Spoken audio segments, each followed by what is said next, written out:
Ako po ay bumabati sa inyo ng isang magandang umaga. Tayo po ay manalangin sa Diyos, aming Ama. Pinupuri ka namin at sinasamba.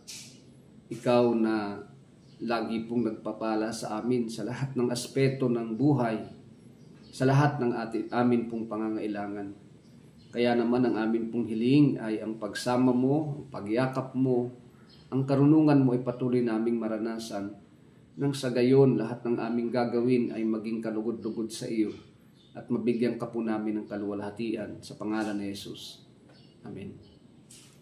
Muli po nating basahin ang ating pong teksto kahapon at ito po ay sa aklat ng unang Juan, Kapitulo 2, talatang 7 hanggang 11. Mga minamahal, hindi isang bagong utos ang isinusulat ko sa inyo, kundi ang dating utos na nasa inyo sa simula pa.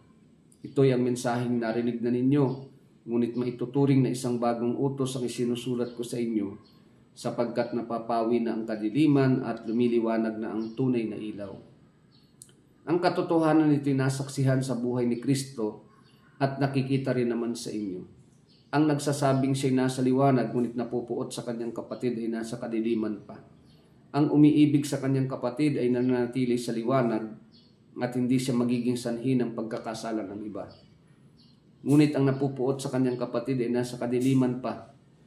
Lumalakad siya sa kadiliman at hindi niya nalalaman ang kanyang pupuntahan sapagkat binulag siya ng kadiliman.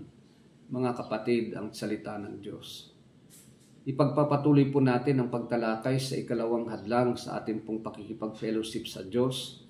Walang iba kundi ang broken relationship or ang sirang relasyon natin sa ating kapwa-tao, sa ating mga mahal sa buhay, sa asawa, sa anak, sa biyanan, sa kaibigan, sa mga ka-churchmate po natin, sa lahat ng taong nasa ating pong paligid. May mga hadlang po kapag tayo ay hindi po magkaroon ng maayos na pakikipagrelasyon sa Kanya o sa kanila. Kahit ano pong tawag natin sa Panginoon ay hindi po tayo papakinggan ng Diyos sa ating mga dalangin at yung atin pong ipinapakitang maayos na relasyon sa Diyos ay pawang panlabas lamang hanggat hindi po natin natututunan yung tamang prinsipyo na dapat maayos ang relasyon natin sa Diyos at ito ipinapahayag natin sa pamamagitan ng pagkakaroon din ng maayos na relasyon sa ating pong kapwa-tao.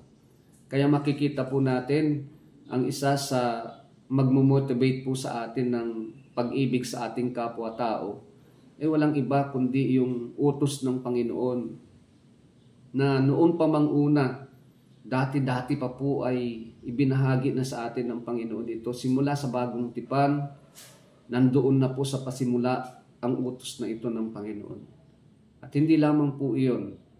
Ang utos na ito ng Panginoon ay narinig na ho natin. Hindi natin pwedeng baliwalain sapagkat even the Apostle John ay isinusulat niya po ang mensaheng ito para tayo po na mambabasa ng salita ng Diyos ay lagi pong ma-refresh kung ano yung mga utos ng Diyos na nangangailangan po ng pagsunod sa atin, mula sa atin bilang mga anak ng Panginoon.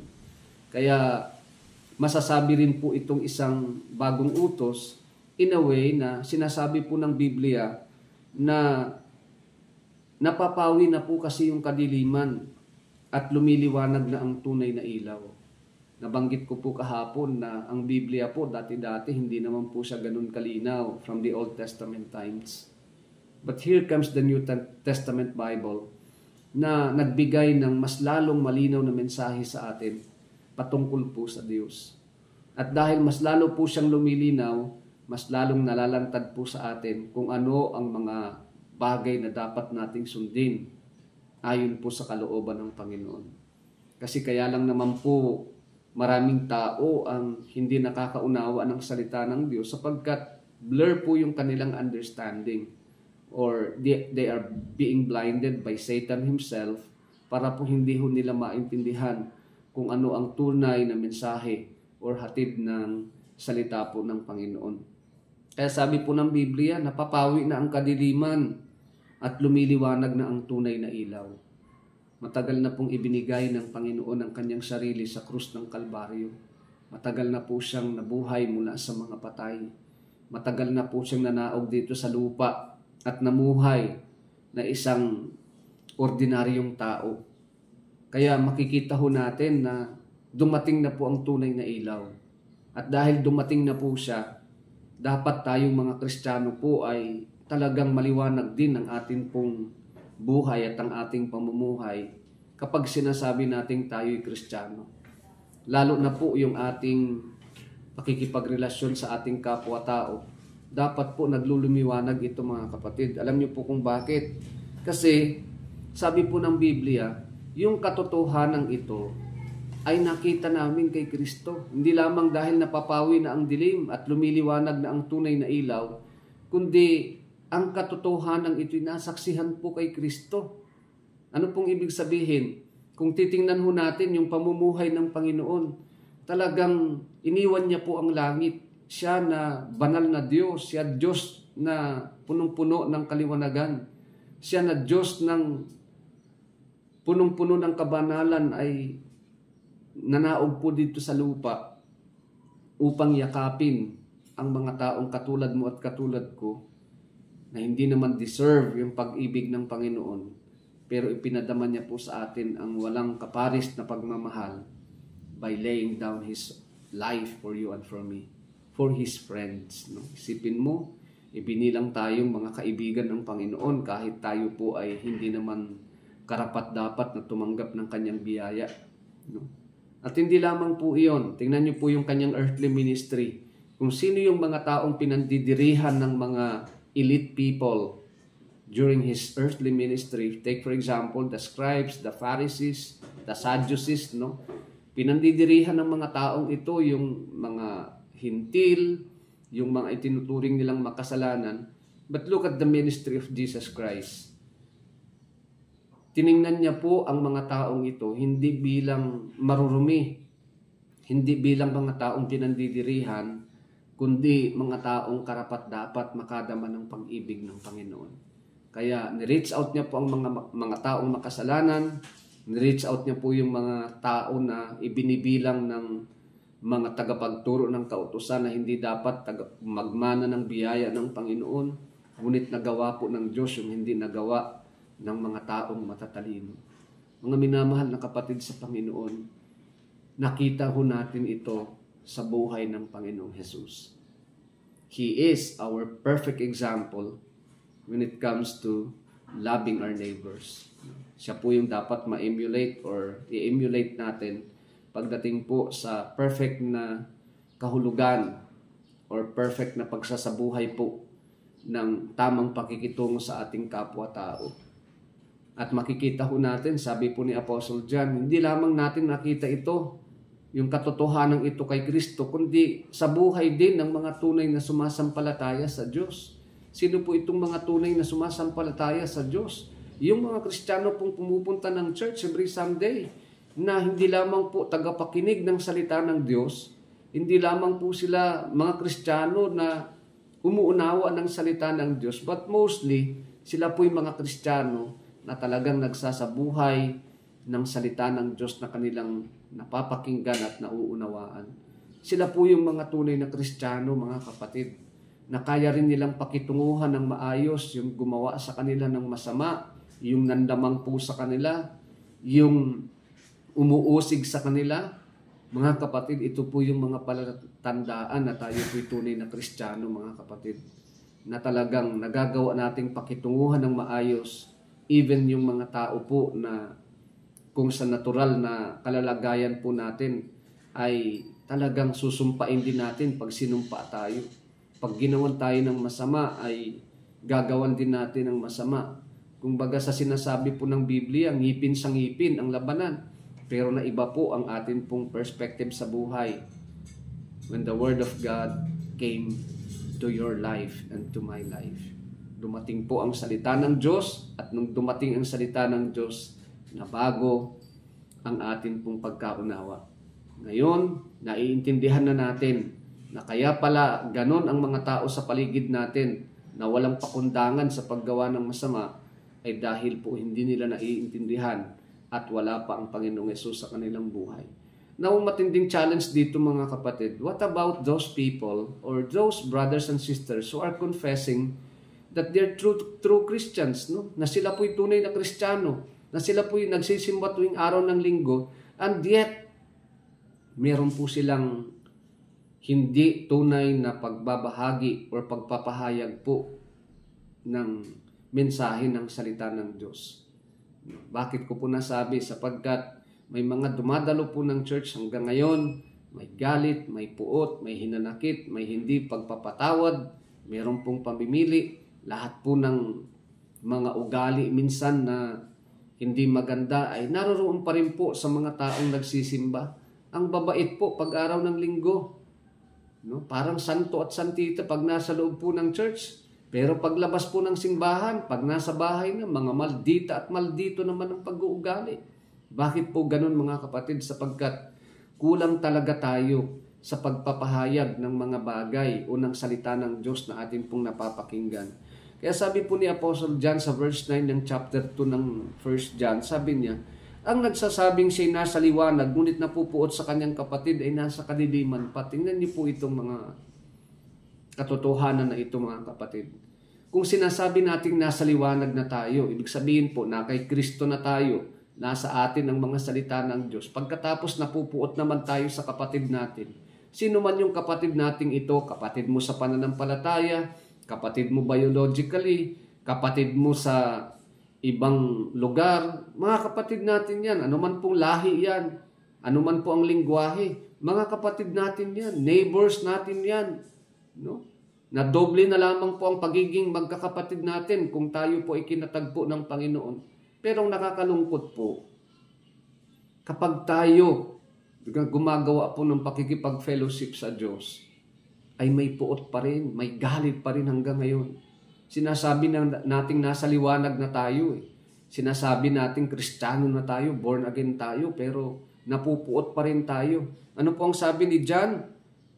Ang napupuot sa kanyang kapatid ay nasa kadiliman pa.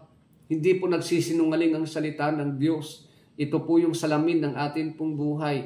At ito ang tagapagtuwid, tagapagturo ng katotohanan sa atin. Kaya nga kung gusto po nating maituwid ang atin pong maling pag-uugali, magpatuwid tayo sa salita ng Diyos. Kasi kung hanggang ngayon po, Kristiyano ka na, Kristiyano yung sinasabi mo sa sarili mo, pagkatapos napupuot ka naman, baliwala po yung sinasabi natin yun. Bakit? Kasi hanggang ngayon, napupuot ka sa kapatid natin. No? At ang sabi ng Biblia, nasa kadiliman ka pa. At ang tao pong nasa kadiliman, wala po sa liwanag. Ang tao pong nasa kadiliman, wala si Kristo sa kanyang buhay. Ang tao pong nasa kadiliman, wala sa kanya ang salita ng Panginoon. So how come na nagko-confess po tayo, Kristiyano tayo, and yet meron tayong puot sa atin pong puso? Huwag po natin gawing sinungaling ang atin pong Diyos na pinaglilingkuran. Huwag po nating pilipitin ang salita ng Panginoon para umagri sa mga maling prinsipyo natin sa buhay. Hindi ho natin kayang baliin ang salita ng Diyos. Ang salita po ng Diyos, settled na yan. Kailangan po tayong mga taong magpatuwid sa salita ng Panginoon. At kung meron pong nakikinig hanggang ngayon, 1 taon na, 2 taon na, yung iba nga po talagang nakakamatayan na ang puot sa kanilang puso Dahil po sa sobrang galit nila sa mga taong kanila pong nakasamaan ng loob. Mga minamahal na kapatid, kung talagang meron tayong maayos na pakikipag-fellowship sa Diyos, alisin natin ang dilim. Ipaalis natin sa Diyos ang kadiliman ng atin pong pag-uugali.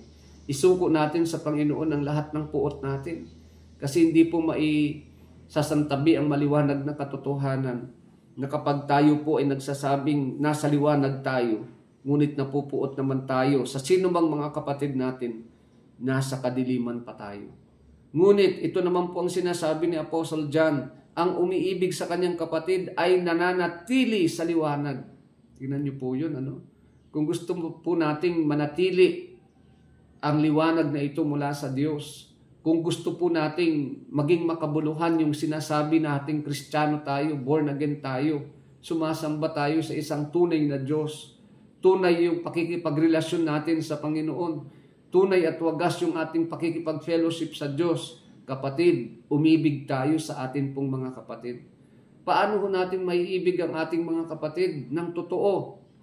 Sa panahon na sila po'y nagkulang, sa panahon na sila po'y nagkamali, sa panahon na sila po'y nagkasala sa atin at nagawa natin silang ibigin, dito po napapatunayan na meron na pong presensya ng Diyos, nananahan na po sa atin ng Espiritu Santo kapag yung ginawa ng atin pong kapwa-taong hindi maganda ay nagawa pa rin natin pakitunguhan ng maayos, nagawa pa rin natin silang unawain, nagawa pa rin natin silang patawarin sa kanilang mga pagkakasala. Ngunit kung ang pag-ibig po natin sa ating kapwa-tao ay sa panahon na sila'y mabait lamang, sa panahon na sila po'y nakakagawa ng mabuti sa atin, sa panahon na sila po'y may ibinibigay na mabuti sa atin, sa panahon na tayo po'y natutulungan, mga kapatid, hindi po yan ang tunay na pag-ibig. Ang tunay na pag-ibig po, kaya niyang magbigay kahit hindi siya binibigyan. Kaya niyang umunawa kahit hindi siya kauna-unawa. Kaya po niyang magbigay ng pagpapatawad kahit hindi hinihingi sa kanyang pagpapatawad. Ito po yung tunay na paghahari ng salita ng Diyos sa atin pong buhay.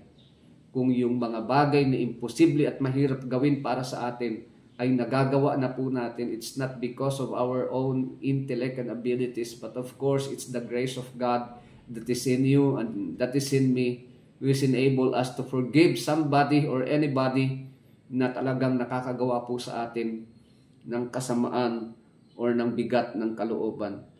Ang umiibig sa kanyang kapatid ay nananatili sa liwanag. Ang letter B, hindi siya magiging sanhi ng pagkakasala ng iba. Alam niyo po kung bakit may mga taong natitisod sa atin, especially po yung mga bagong lumalapit sa Panginoon, ay dahil po tayong matatagal na, hindi po nakakakitaan ng maayos na pag-uugali. Tayong mga matatagal na supposedly makakitaan po ng makadiyos na gawain at pamumuhay, hindi po natin na ipapakita ito sa mga bagong mananampalataya. Especially po sa ating mga mahal sa buhay. Gustong-gusto mong maakay ang asawa mo, ang kapatid mo, ang mga mahal mo sa buhay. Bakit hindi natin sila maakay-akay? Ang unang dahilan, kapatid, maaring ang atin pong ugali hindi nagre-reflect ng mga katangian ng tunay na pagiging Kristiyano at hindi talaga nakikita si Kristo sa atin pong buhay. Mga kapatid, kung gusto nating maging effective tayong Kristiyano, maging tunay tayong Kristiyano sa ating mga mahal sa buhay, sa mga taong nakakakita sa atin, huwag tayong maging stumbling block sa kanila. Huwag tayong maging katitisuran sa kanila. Huwag tayong maging dahilan para hindi po sila makalapit sa Diyos. Kundi tayo po'y maging pagpapala sa kanila sa pamamagitan po ng pagpapakita ng isang maayos at makadiyos na pag-uugali na talagang masasabi nila tunay nga na ang taong ito ay makadiyos at nasa kanya na ang Espiritu ng Panginoon sapagkat ginawa na siya ng masama ng taong iyan. Ngunit nagawa niya pong patawarin, nagawa niya pong unawain at nagawa niyang igawad sa kanya ang makadiyos na pag-uugali. Mga kapatid, alin ang gusto nating piliin?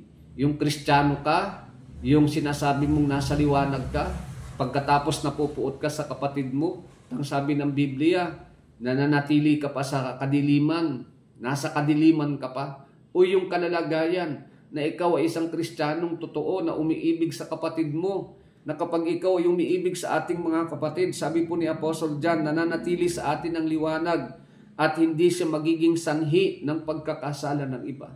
Palagay ko po mas gugustuhin natin yung sinasabi ng verse 10 na tayo po'y nananatili sa liwanag. Nasa atin po ang liwanag ng Diyos at higit sa lahat hindi tayo nagiging daan para sa ikapanghihina ng pananampalataya ng mga taong nasa ating paligid, kundi tayo po'y nagiging dahilan para po sila'y magkaroon ng encouragement na lumapit sa Diyos, makinig ng salita ng Panginoon at ipagpatuloy ang pagnanais na makilala ng lubusan ang Diyos na atin pong pinaglilingkuran. Mga kapatid, muli po nating ipagpapatuloy ang pag-aaral sa mensaheng ito. Sa hangad ko po na tayong mga inaabutan ng mensaheng ito, hindi lamang po tayo talaga maging tagapakinig lamang, kundi maging tagapagsagawa po tayo ng salita ng Diyos na ating napapakinggan. Gusto po ba natin na maakay ang mga tao sa atin pong paligid?